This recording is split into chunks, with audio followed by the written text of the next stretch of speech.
C'est l'heure de l'invité de la rédaction au micro d'Eva Soto. Il s'agit de Raphaël Hamzalag, membre du Likoud et chef d'entreprise. Et il parle des négociations sur la réforme du système judiciaire à votre micro, Eva. Bonjour Raphaël Hamzalag. Nous devons être en ligne avec Raphaël Hamzalag. Est-ce que vous êtes là? Vous êtes membre du Likoud, également chef d'entreprise. Vous êtes avec nous, Raphaël Hamzalag? Je suis avec vous. Est-ce que vous m'entendez? Très bien. Alors, Raphaël, on est donc avec vous pour parler de cette fameuse réforme du système judiciaire et puis aussi du mouvement de contestation presque inédit dans sa durée en Israël, puisque ça fait déjà 6 mois que chaque semaine, les Israéliens protestent contre ce projet de réforme judiciaire et apparemment, les négociations sont dans l'impasse. Vous, en tant que membre du Likoud, et comment vous pensez que on peut sortir du problème en Israël? C'est un sujet qui est devenu très clivant en réalité. Alors, si effectivement ce mouvement de manifestation avait été orienté sur le système judiciaire, ça fait bien longtemps qu'on aurait trouvé des solutions. On sait que lors du premier round de négociations qui se sont tenues avec le président de l'État, il y avait déjà un accord qui était quasiment signé entre l'opposition et la coalition, parce que bien des propositions qui sont mises en avant aujourd'hui par le ministre de la Justice, Yariv Levin, sont en fait des propositions qui ont été lettre pour lettre proposées, par exemple, par Gideon Sa'ar, qui est maintenant dans l'opposition et qui était lui-même ministre de la Justice, ou encore Yaakov Neeman au début du 21e siècle, ou encore derrière d'autres ministres de la Justice qui ont voulu réformer ce système judiciaire et qui sont aujourd'hui à la gauche de l'échiquier politique israélienne. Sauf qu'on l'a bien vu depuis le début des secondes négociations et on va dire depuis le freeze, l'arrêt de l'activité pour légiférer sur la réforme, eh bien les manifestations ont bien sûr perdu énormément de leur ampleur. D'abord les chiffres sont complètement gonflés, mais exactement, mais ils se sont orientés sur autre chose. Alors c'est devenu les ultra-orthodoxes avec le fait qu'ils n'aillent pas à l'armée. Ensuite c'est devenu la cherté de la vie. Donc en fait c'est un mouvement de manifestation contre le gouvernement, pas contre la réforme. Justement, donc, j'ai envie de vous demander quelque chose parce que, en fait, si je suis avec vous ce matin, c'est aussi parce que ça fait un peu effet miroir avec ce qui se passe en France. C'est-à-dire qu'en France, par exemple, le président Emmanuel Macron, le gouvernement, suscite de la contestation. Alors effectivement, ça s'est porté sur la réforme des retraites, mais ça montre aussi un problème de leadership finalement, de ce que le citoyen a besoin pour suivre une ligne, même s'il n'est pas vraiment d'accord, de légitimité. Ça interroge ça aussi, ce mouvement en Israël. Moi, je pense que ce mouvement, il interroge surtout la démocratie, parce que vous savez, Montesquieu, ça a été le père de la philosophie de la séparation des pouvoirs, mais il a cet article dans lequel il dit qu'à partir du moment où l'appareil démocratique a porté au pouvoir quelqu'un, il faut pas prendre cette personne comme si elle était à l'égal des personnes qui l'ont porté au pouvoir. En d'autres termes, à partir du moment où un gouvernement a été élu, ce gouvernement, et c'est une des clés, le dit Montesquieu, de la démocratie, doit pouvoir agir comme gouvernement, doit pouvoir porter des réformes, doit pouvoir porter des projets de loi, parce que c'est la raison pour laquelle elle a été portée au pouvoir. Et on le sait aujourd'hui que ceux qui sont à la tête de ces mouvements ont prévu ces manifestations avant même que ce gouvernement ne soit formé. On a des vidéos d'Ehud Barak, Olmert, qui sont à la tête de ce mouvement-là, des anciens premiers ministres, qui ont prévu, qui ont financé tous ces mouvements-là avant même que le gouvernement de 64 ne s'établisse. Financer, c'est un bruit qui court beaucoup. Il y a des preuves, il y a des papiers, parce que si on dit que c'est financé, effectivement, bien évidemment, la chaîne 14 en Israël a fait une série de reportages en expliquant les sources.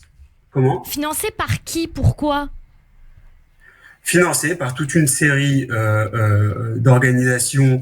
Alors, elles changent de nom. À l'époque, en 2015, par exemple, puisque c'est des élections qui ont été qui ont eu le temps d'être bien analysées, c'est énormément d'organisations qui sont financées et cofinancées par des États ou par des ONG qui vont aller pousser cette activité politique en Israël. À quel point ça fait partie de la vie démocratique des ONG qui poussent à des manifestations. La vie démocratique, ce n'est pas de permettre à des États de s'ingérer dans vos affaires interne. La vie démocratique, c'est de permettre aux Israéliens de manifester, et je suis très pour les manifestations, même de ceux qui sont contre la réforme judiciaire. Je sortirai dans la rue pour leur permettre de manifester si on le leur interdisait, mais pour le coup, on leur permet tout. Vous voyez, même de bloquer des axes autoroutiers. Donc, il n'y a pas de problème. Le problème en Israël, ce n'est pas la démocratie. Le problème, c'est lorsque on apprend que bonne partie de ces manifestants peuvent toucher des bonus, ils ont accès effectivement, on facilite énormément ces manifestations. On sait d'ores et déjà qu'il y a des dizaines de millions de shekels qui ont été déversés sur manifestations. Et moi, en vrai, ça me pose pas de problème. Ce qui me pose comme problème, c'est que ces manifestants aillent pourchasser des ministres de l'État d'Israël lorsqu'ils sont en voyage diplomatique aux États-Unis pour leur empêcher de faire leur travail diplomatique. Ce qui me pose Mais c'est justement ça que je veux vous demander. En fait, que la démocratie israélienne et de ma voix qui n'a pas été représentée. Bien sûr, voilà. J'entends tout à fait ce que vous dites. Et c'est pour ça que je voulais parler des négociations avec vous. C'est que la société israélienne aujourd'hui est très clivée. On a vu aussi des manifestations devant chez Aaron Barak avec des slogans scandaleux. Ça veut dire ce que vous dites pour un côté, ça vaut aussi pour l'autre. Donc finalement, cette réforme du système judiciaire, elle cristallise quelque chose en Israël. Et comment vous pensez qu'on peut mettre fin à ce qui est très clivant finalement et qui divise énormément la société israélienne, qui la clive énormément, et ces négociations étaient censées le faire et finalement on voit que pour l'instant ça ne fonctionne pas? Alors je vais tenter une réponse. Déjà lors des dernières élections, j'avais écrit et dit que cette fois-ci on n'allait pas avoir un match nul.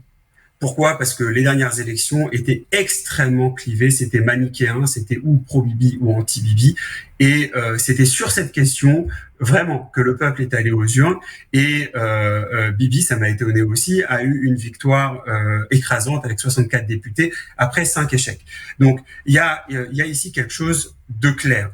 Ce clivage perdure. Ce clivage ne s'est pas réglé, ni soigné, ni amélioré sur les 5, 6, 7 derniers mois depuis la création du gouvernement. Il va perdurer. La vraie question aujourd'hui, c'est est-ce qu'on peut porter une réforme ? Est-ce que le gouvernement qui vient d'être élu peut porter cette réforme ? Ou est-ce qu'on peut utiliser des moyens illégaux pour bloquer ces réformes ? Parce que lorsqu'on touche à Tzahal, lorsqu'il y a des soldats à Tzahal qui disent qu'ils vont refuser de servir dans leur période de réserve. On ne touche pas à Tzahal, c'est des soldats eux-mêmes qui disent ça, personne n'y touche. Gouvernementale. Ce n'est pas un moyen légal de manifester contre une réforme gouvernementale. Donc, vous me demandez, est-ce que les négociations peuvent aboutir ? Ma réponse est oui. C'est-à-dire qu'aujourd'hui, sur la table du président, autour de la table, je peux vous dire qu'il y a quelque chose qui est prêt d'être signé. Est-ce que cette chose-là va être signée ? La raison pour laquelle Benjamin Netanyahou et Yariv Levin, ça fait maintenant 3 nuits qu'ils passent ensemble avec Bezalel Smotrich à négocier jusqu'au petit matin, il y a une réelle décision qui doit se prendre parce que demain, la Knesset doit statuer sur cette fameuse commission qui nomme les juges, tous les juges d'ailleurs, pas que les juges à la Cour suprême, sauf qu'aujourd'hui dans cette commission, les juges s'autonoment étant donné qu'ils ont un veto automatique sur chaque candidat. Il y a 9 représentants dans cette commission et 3 juges, et il faut qu'il y ait une majorité de 7 pour qu'un représentant soit porté à la Cour suprême. Donc les juges qui votent ensemble, ils ont un veto systématique. Et ça a été le cœur du débat, tout simplement parce que vous comprenez bien que c'est sur ce sujet-là que les juges ne peuvent pas avoir le dernier mot, étant donné qu'on traite réellement de leur position et de qui les nomme, donc ils sont en conflit d'intérêts inhérent. Donc la question, c'est de savoir que va faire Benjamin Netanyahou. Est-ce qu'il va décider de continuer les négociations qui ont lieu, ou est-ce qu'il va essayer d'utiliser cet événement pour permettre à toutes ces négociations-là de converger et d'aller vers un accord ? Et je vous le dis, l'accord, il est là quasiment depuis une semaine après le début des négociations.